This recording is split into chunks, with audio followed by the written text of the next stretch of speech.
E o inverno começou na última sexta-feira. Hoje, de fato, chegou a primeira onda de frio mais intenso. Então, sobre esta semana, mais uma previsão, de como será o inverno deste ano, com frio intenso, seca, ou será que é mais chuvoso? O repórter Rafael Turati está no CEPAGRE, o Centro de Pesquisas Meteorológicas e Climáticas Aplicadas à Agricultura da Unicamp, e tem as informações. Então, seja bem-vindo e boa tarde, Rafa. Boa tarde, Gabriel. Boa tarde a todos que nos acompanham. Mesmo que no auge dos invernos de 2023 e 2024 muitos brasileiros praticamente não sentiram frio, tudo indica que esse cenário não deve se repetir em 2025.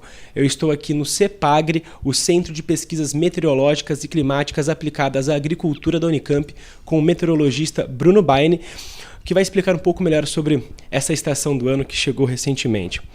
Bruno, o inverno começou na última sexta-feira, dia 20, né? E o que a gente pode esperar dessa estação? Boa tarde, seja bem-vindo. Olá, muito boa tarde a todos. Bom, em termos meteorológicos, até a gente caracteriza o inverno, define o inverno de forma um pouquinho diferente do que nos termos astronômicos. Para a gente, o inverno ele compreende o trimestre de junho, julho e agosto, devido ao ciclo anual das temperaturas. Então, junho e julho são os meses mais frios do ano. A partir de agosto, as temperaturas já voltam a subir um pouquinho e já em setembro a gente percebe um salto um pouco mais expressivo nessa elevação das temperaturas. E de modo geral, assim, a característica do inverno aqui para a nossa região não é de um período contínuo de frio mais intenso como que a gente tem, por exemplo, no sul do país. Aqui na nossa região a gente costuma ter episódios de frio alternados com períodos um pouco mais quentes. As chuvas elas são mais ocasionais, menos frequentes, em geral menos volumosas também. E são decorrentes principalmente da passagem de frentes frias. Para esse ano, agora 2025, a expectativa é de que a gente tenha um inverno, isso em termos gerais, tá? Com temperaturas um pouco acima da média, embora não deva ser tão quente quanto foi no ano passado, por exemplo. Evidentemente a gente não descarta episódios de frio moderados a intensos, inclusive como o que a gente deve ter essa semana, tá experimentando agora, mas de forma um pouco mais ocasional ou mais breve, e em alguns casos um frio de menor intensidade também. E no quesito das chuvas, a gente espera chuvas em torno a um pouco abaixo da média. Já é a época do ano em que menos chove, a gente tem acumulados aí dos meses de 40 até 25 milímetros aproximadamente, né? O acumulado mensal é bem baixo. A gente deve manter esse padrão. Cabe salientar que mesmo em dias relativamente quentes, pensando na configuração do inverno, a gente ainda tem madrugadas, manhãs com temperaturas um pouco mais amenas, e aí à tarde esquenta um pouco. Então ainda fica aqueles dias com um grande contraste de temperaturas que as pessoas têm que estar preparadas para enfrentar um friozinho e um calor também. Então a gente pode dizer que a gente vai ter um inverno mais normal neste ano? Exatamente, a gente deve ter um inverno mais dentro da normalidade. E esses primeiros dias da estação devem ser então do que a gente está presenciando, de chuva e frio? Sim, então essa semana a gente vai ter esse episódio de frio bastante intenso, né? As temperaturas extremamente baixas, né? Pensando até na climatologia, para junho, julho, as temperaturas mínimas, médias, ficam em torno de 12 a 13 graus Celsius. A gente pode ter temperaturas aí mínimas na madrugada dessa quarta-feira em torno de 6, 7 graus Celsius aqui na região. No entanto, a gente espera que já a partir da quinta-feira as temperaturas voltem a subir. A gente até deve ter influência de outras frentes frias até o começo de julho, mas essas outras frentes frias elas vão ter uma característica mais litorânea, costeira. Então a influência nas temperaturas vai ser mínima. Elas devem favorecer alguma chuva no final dessa semana e também começo da próxima semana, mas o frio não deve se estabelecer como nesse episódio agora dessa semana. Essa primeira onda de frio, Bruno, pode trazer as temperaturas mais baixas do ano? Sim, é uma possibilidade. A gente teve até um momento, a menor temperatura do ano foi, se eu não me engano, dia 30 de maio, em 7,1 graus Celsius, e pode ser que nessa próxima quarta-feira a gente tenha temperaturas em torno de 6 graus Celsius. Para fins práticos, no dia a dia das pessoas, não é uma diferença muito grande, mas é interessante para fins de registro, né, para a gente verificar e acompanhar de fato. Então, pode ter alguma alteração dependendo da condição de nebulosidade que a gente tiver na próxima noite. A expectativa é de céu claro, então isso favorece com que as temperaturas caiam ainda mais.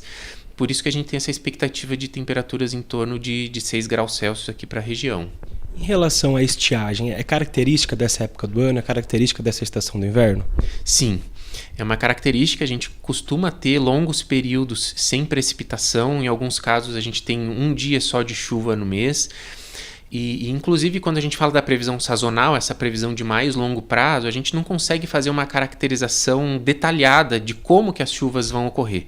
Então é importante ainda que as pessoas estejam acompanhando a previsão do tempo, porque em alguns casos a gente pode ter um mês praticamente todo sem chuvas, e em apenas um dia a gente ter um volume de chuva expressivo que pode até causar algum transtorno.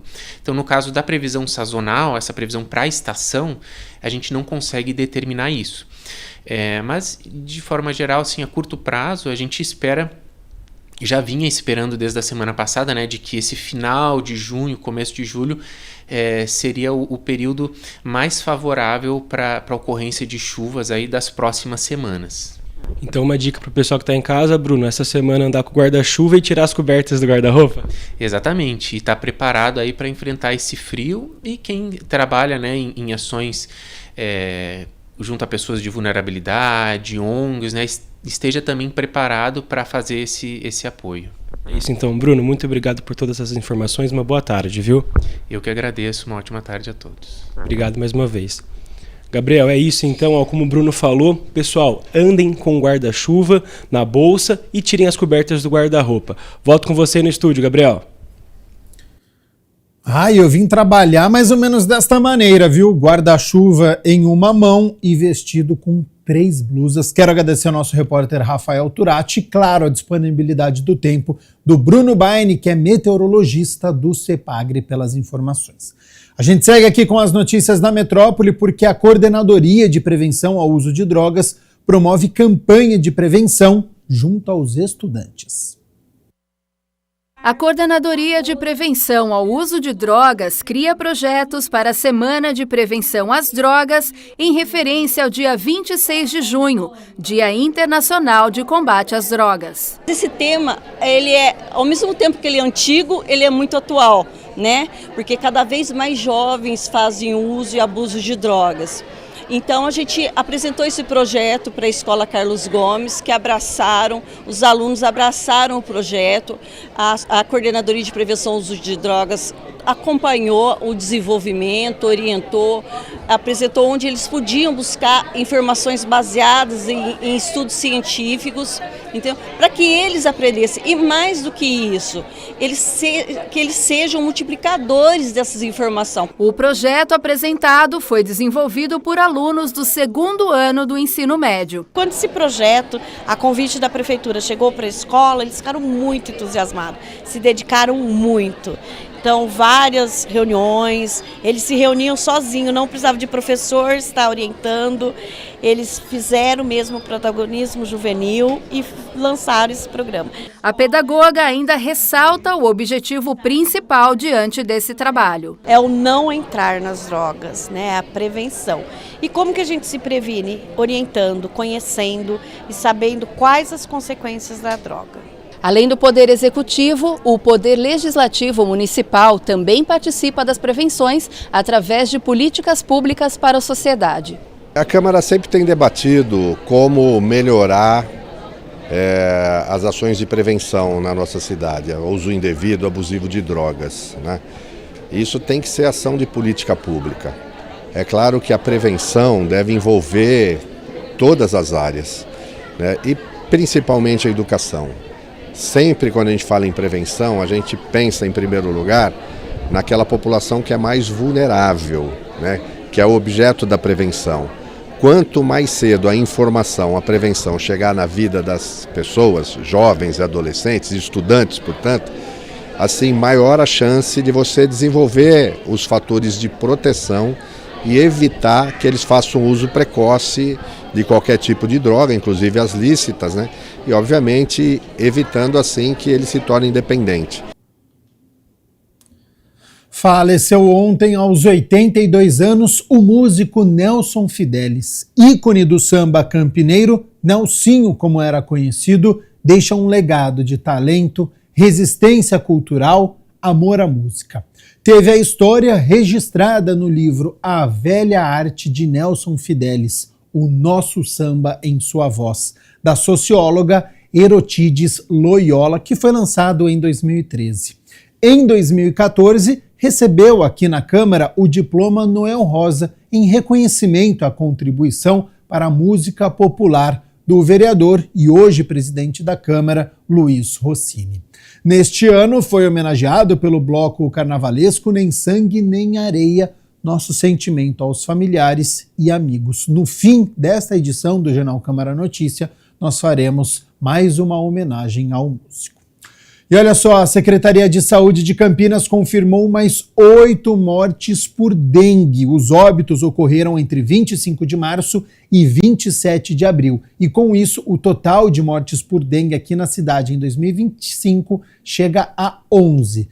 Lembrando, quem estiver com suspeita de dengue ou uma doença confirmada e apresentar sinais de tontura, dor abdominal muito forte, vômitos repetidos, suor frio ou sangramentos, deve buscar o quanto antes por auxílio em pronto-socorro ou em uma UPA. E a gente encerra o Jornal Câmara Notícia homenageando novamente o músico Nelson Fidelis, que foi também homenageado pelo Nem Sangue Nem Areia no carnaval deste ano e que recebeu o diploma Noel Rosa em 2014 aqui na Câmara de Campinas. Ele faleceu ontem. E a gente encerra esta edição da maneira que ele mais amava, cantando. Até amanhã. Tristeza, por favor, vai embora. A minha alma que chora está vendo o meu fim. Fez do meu coração a sua moradia. Criou do meu interior. Nem sangue nem areia eu sou a raiz. Alegria, eternamente Nelson Fidelis criou do meu interior. Nem sangue nem areia eu sou a raiz. Eternamente Nelson Fidelis.